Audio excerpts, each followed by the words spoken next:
जर तुमचे वेगवेगळ्या ब्रँचेस असतील तर ब्रँचेससाठी तुम्ही एकच सॉफ्टवेअर घेऊ शकता. एका सॉफ्टवेअरमध्ये तुम्हाला पाहिजे तेवढ्या ब्रँचेस क्रिएट करता येतील.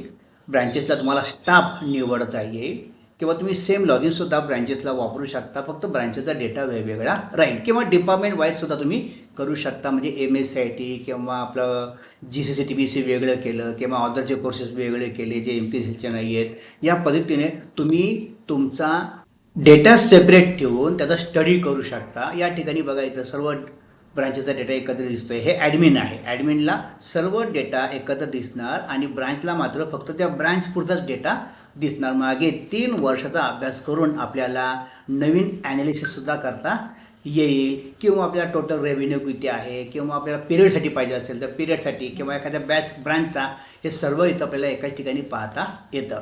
उरलेल्या सर्व गोष्टी सेमच आहेत. ॲडमिशन प्रोसेस आहे. एकाच वेळी तुम्ही 2 किंवा जास्त कोर्सेस निवडू शकता. झालेल्या ॲडमिशनची लिस्ट बघू शकता. त्यांचे फॉर्म्स वगैरे तुम्ही प्रिंट करू शकता. ॲज अ ॲडमिन म्हणून तुम्ही कोणत्याही ब्रांचसाठी काम करू शकता. ब्रांच मात्र फक्त ब्रांचसाठीच काम करेल. फी मॅनेजमेंटसुद्धा सेमच आहे. विद्यार्थ्यांकडून फीस घेतली, त्यांना रिसीट दिली, या पद्धतीने तुम्हाला ते काम करता येणार आहे.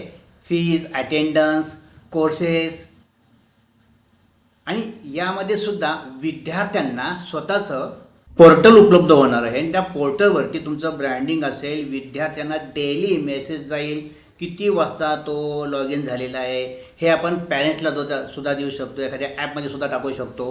तुम्ही एका क्लिकने विद्यार्थ्यांना नोटीस पाठवू शकता, अलर्ट पाठवू शकता आणि विद्यार्थ्यांच्या सगळ्या डिटेल्स त्याच्या पेजवरती आहे. तो कधी कधी प्रेझेंट आहे, कधी ॲब्सेंट आहे, ती पूर्ण हजेरी, पेमेंटची हिस्ट्री सगळं काही त्याच्या लॉग इनला दिसणार आहे. पॅरेंट्सबरोबर तुम्हाला कम्युनिकेशन करायला अतिशय सोपं आहे.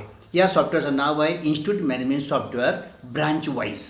जर तुमच्या ब्रांचेस नसतील तर तुम्ही सिंगल युनिटचं सुद्धा स्वतंत्र सॉफ्टवेअर घेऊ शकता. त्याचं नाव आहे इन्स्टिट्यूट मॅनेजमेंट सॉफ्टवेअर.